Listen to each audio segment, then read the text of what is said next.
L-eks membru parlamentari Ewropew Lara Comi li ntużat diversi drabi mill-Partit Nazzjonalista biex tħammex lil Malta ġiet ikkundannata mill-Qorti ta' Milan fuq korruzzjoni, frodi u erq li jlaħqu ma' €900,000 b'dannu lill-Parlament Ewropew.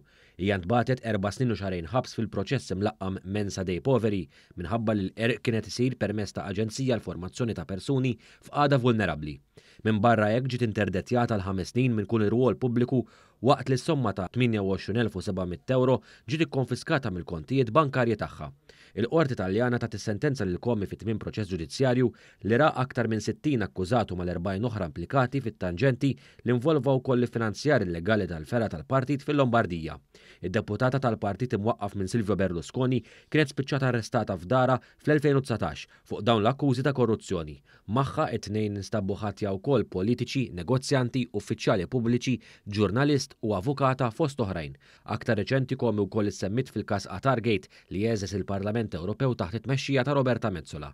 Nino Caianiello, wieħed mill-perċimes din il-korruzzjoni sistematika, kien laħaq ftehim mal-prosekuzzjoni fl-2021 biex jikxef dak kollu li jaf fuq l-iskandlu biqbil ma' sentenza mnaqsa 4 snin u 10 xhur ħabs. Id-deputata Taljana ta' Forza Italja ħabiba sew tal-membru parlamentari Ewropew Malti David Casa, tant li dan kien saħansitra ġaba f'pajjiżna biex tpinġi daw l-ikraħ lil Malta dwar il-governanza u s-saltna ta' dritt. Casa kien ukoll juża kontinwament l-endorsements tagħha fuq il-midja soċjali. Anka l-eks kap nazzjonalista Simon Busuttil, illum segretarju ġenerali tal-Partit Popolari Ewropew, kien meqjus qrib Comi. Fil-fatt f'messaġġ li kienet għamlet fl-2017 irreferiet għal Simon Busuttil u David Casa bħala l-ħbib tagħha. Votare Simon, votare l'amico Busuttil con l'amico David Casa e con tanti altri siamo assolutamente a vostro supporto e sostegno.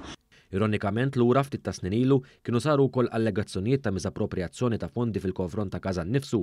Whistleblower li kien eks impjegat tiegħu kien iddikjara li l-membru parlamentari Ewropew Nazzjonalista kienet juża b'erq flus tal-Parlament Ewropew għat tħaddim tal-uffiċċju u l-impjegati biex jigwadanja u personalment. L-eks impjegat kien sostna li Casa legatament kienet iddikjara l-paga tiegħu fl-ammont ta' aktar minn €100,000 fis-sena, iżda fil-verità lilu kienet iħallsu biss madwar terz tas-somma. Forza al Partito Nazionalista.